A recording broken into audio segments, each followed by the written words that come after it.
Good afternoon, and welcome to the Wednesday afternoon conference call with Trusts Unlimited. This is Jim George speaking. I'm the non-attorney spokesman and facilitator for Trusts Unlimited, and I'd like to thank all of you for taking the time to listen to this call, particularly those of you calling in for the first time and those that will be listening to the replay over the next 24 to 48 hours. As many of you know, I was on vacation last week.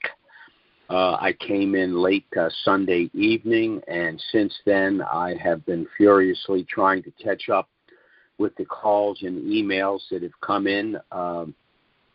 People are panicked because they're concerned that something with regard to the dinar and these other currencies could pop at any time. That has been our position for the last, certainly for the last few weeks, if not the last couple of months. But we've hit a little bit of a snag here, which, of course, always seems to be the case with Iraq, and I'm going to get into that in a little bit more detail. In addition, I received a call last night. There's a call that I really would like to participate in that is beginning now.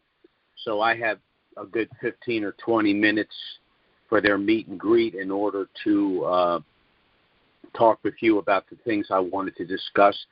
Again, this will be a shorter call today. However, for our newer callers, after listening to this call, I strongly suggest you go to our call of May 4th because that call has all of the information about the program we put in place to assist you and does have a Q&A, I believe.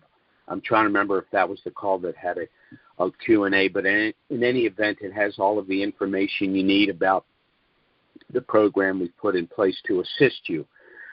The other issue I wanted to mention, of course, is where we stand with Iraq. I want to discuss that in a little bit more detail. First, by way of disclaimer, Trusts Unlimited is not the purveyor of the dinar and these other currencies.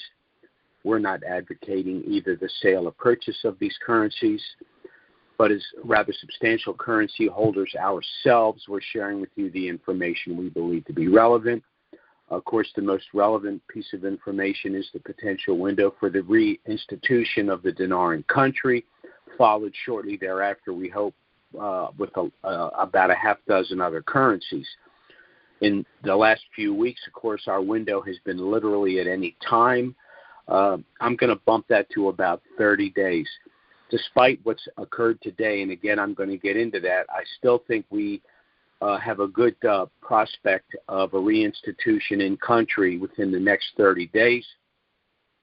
So let's go ahead and talk about what's going on in Iraq. And, of course, it's Wednesday here, and it was also Wednesday there. They're about 8 or 9 hours ahead of us. But the parliament was unable to form the new government and pass the 2022 budget in their Wednesday session. Which is, of course, unfortunate. In addition, the federal Supreme Court has ruled that the caretaker government operates under limited powers, meaning that they can't spend money per se or preside over changes in the exchange rate. Now, I know this may sound counterintuitive, but in a backhanded way, this might actually be a good thing. Because what it looks like has happened is the Supreme Court's dropped the hammer on Parliament and said, look, you guys need to clean up your act. You need to find a way to come to agreement with certain things because we're basically shutting the country down. You cannot proceed.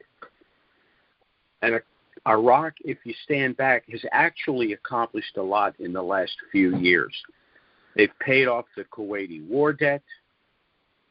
They've virtually implemented all of the banking and white paper reforms.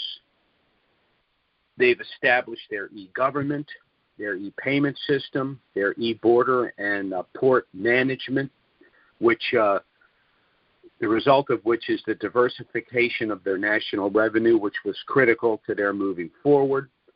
Their pending Article 8 membership with the IMF and the EU has taken Iraq out of the high-risk category for international trade and investment. So the simple question for me, if we stand back and look at that, is why would Iraq go to all of the trouble over the last few years to accomplish all of this unless their clear objective was international trade, which can only be accomplished with an international currency.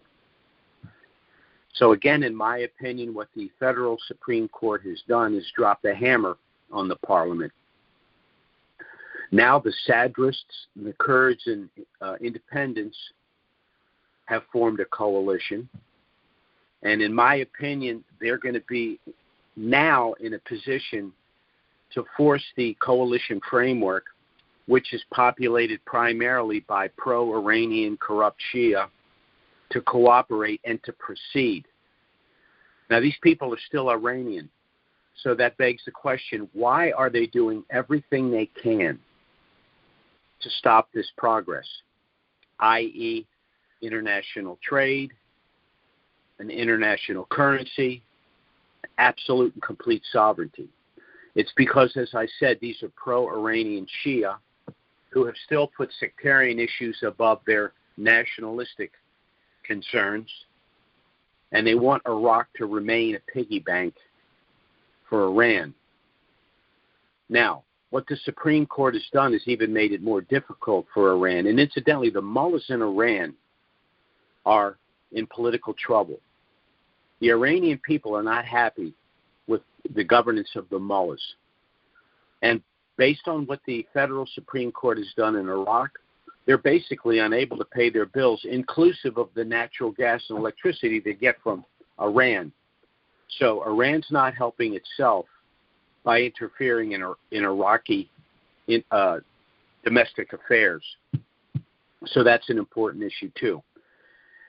It also seems to me that Sadr has outmaneuvered the coalition framework, and the tripartite coalition, which is against the Sadrists, which is again the Sadrists, the Kurds, and the independents, may now finally be in a position numerically to force passage of the budget and seat the new government. And the new government very well may be the very same caretaker government that the federal Supreme Court has limited, meaning Salih would be President of the Republic, al-Bussi would be Speaker, and Kazemi would be Prime Minister. It's entirely possible that those three will constitute the new government. That being the case, the CBI would then be able to conduct a change of the exchange rate with the blessing of the Parliament, the new government, and the Finance Committee. So that's where we stand now. Again, while it seems like they take 2 steps forward, 1 step back, and while it seems as though the intransigence of Parliament has once again delayed this thing interminably, I do think that what the federal Supreme Court has done by basically shutting the government down entirely and all of the services that are needed, I think it's going to force the Parliament to do what they need to do to proceed with the important things that are necessary. Now, I do want to get to this other call. Again, I strongly suggest those of you calling in for the first time go to our call of May 4th. There's a lot of good information there. But I wanted to make a couple of other points here.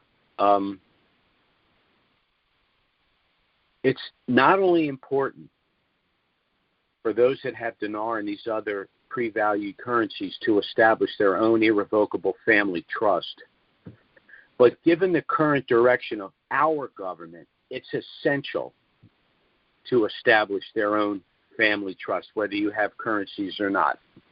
And I'll touch on 3 reasons why. First, something called monetizing the debt. Now, this is inside baseball economics. It's very simple. The federal government borrows money, but then the federal government prints a lot of money.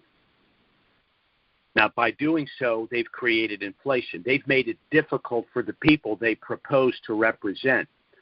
But the reason they do that is because they're able to pay that debt off in the future much more easily because they've got more money to do so. It's basically a form of theft because inflation is a tax. They've printed more money in order to create the dollars they need to pay off the money they borrowed. But unfortunately, we're left holding the bag, and we have to use that much more of that money to purchase the goods and services we need. Second, the government continues to pursue the creation of a digital currency. Of course, they tell us it's safe and it's a good idea. It's safe for them, and it's a good idea for them. It's bad for us. First of all, by creating a digital currency, you're no longer in possession of your own money. They are in possession of it. With hard currency, you can put it in your pocket, put it under your mattress, do what you want. You can't do it with a digital currency. A digital currency can be in one of two places. It can either be in their possession in the central bank, or it can be transferred in exchange for a good or a service, but it can't be in your back pocket. That's a problem. Number two, with all of the hacking that's been going on, individuals' accounts can be hacked. That can substantially reduce what you've got in your bank. If you think you can't lose your money because it's been hacked, remember, people are hacking into title of property, taking your property away from you, or purchasing something in your name, and you're obligated to pay that debt off. Then there's the situation of government freezes. With the creation of a digital currency, it's not technically the banks that are involved. It's directly the Treasury that's involved. You only have to look no further than what happened in Canada when they had the trucker protest, a peaceful protest. What did the Canadian government do? Freeze their bank accounts, starve them. That can happen with a digital currency even much more easily. At least in Canada, they had to go to the banks and twist their arms to freeze the assets. With a digital currency, the banks are out of the equation for that. They can just flip the switch anytime they want. And last, we're not in a conventional warfare situation globally. We're not even in a nuclear situation. We're in an information situation. Information is key. There's something called an electromagnetic pulse weapon. It shuts down all digital information. So at EMP, electromagnetic pulse, it could even be set off by your own country, who would then blame another country. And if you think that's not possible, you don't know history. That would shut everything down. So digital currencies are a really bad idea. We need to move to tangible assets and out of the control of the central government. The third thing is confiscatory taxation. Now, we can avoid a lot of this with the creation of an irrevocable family trust, whether you have currencies or not. Why? Because it's much more difficult for the government to control your wealth if it's in a protective asset like an irrevocable family trust. In addition, what we're wanting to do anyway is to transition from financial to tangible assets. Pursuant to Section 643A and B of the Internal Revenue Code, not only is it better for you to own those assets, homes, cars, boats, rental property, real estate investment trusts, all of that through an irrevocable family trust, but pursuant to those sections of the code, you can buy and sell at a profit within such a trust on a tax-preferred basis. So for all of these reasons, whether you have currencies or not, in the environment we now live in today, an irrevocable family trust is going to be an indispensable entity to protect your privacy, to protect you from civil suit, to protect you from unwanted searches and seizures, to protect you from confiscatory taxation and inflation. So I hope all of you who are listening to this call for the first time, or those that are kind enough to listen on a regular basis, either go to our call of May 4th to learn more about how this trust works for those of you that have currencies, and that you contact us in order to get our initial no-obligation package. Explains a lot of information about us, about the evaluation of these currencies, about these trusts, And we're going to be adding information about the things I just discussed here, i.e. monetizing the debt, the new digital currency, and confiscatory taxation, and how to avoid these issues.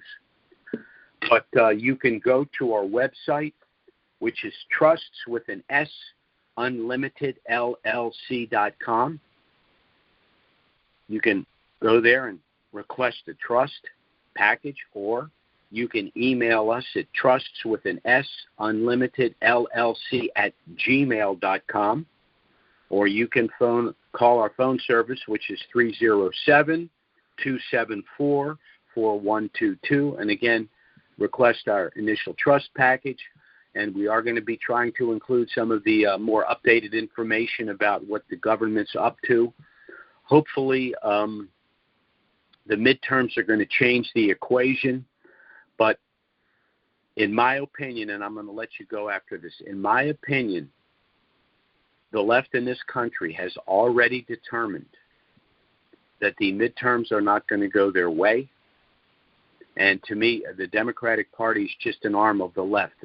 They've got a lot of tentacles out there in a lot of different areas. And so they've made a decision that they're going to do as much damage as they can before the midterms. Once again, one of the very few defense mechanisms we have is the creation of an irrevocable family trust. This is why all of the wealthy and knowledgeable people have their assets in trust. Many of them have their assets offshore. So they are not suffering from the things that they inflict upon the rest of us. But this trust package will go a long way to mitigating against the damage that they're trying to do. We need to take control back. This is one of the ways we can do it. So again, thanks so much for listening to this call. We appreciate the time you take to listen. One last time, go to our call of May 4th. For those of you calling in for the first time, in order to understand why you need to establish this trust pre-RV and how we can assist you both pre- and post-RV. Thanks so much for listening to this call. Of course, we will be back next Wednesday. Certainly, if something of a dramatic nature were to happen between now and then, we'll try to get out an emergency email and schedule an emergency conference call. Failing that, we will be back next Wednesday, noon Eastern, 9 a.m. Pacific. Thanks so much for listening, and have a great week, everyone. Bye-bye.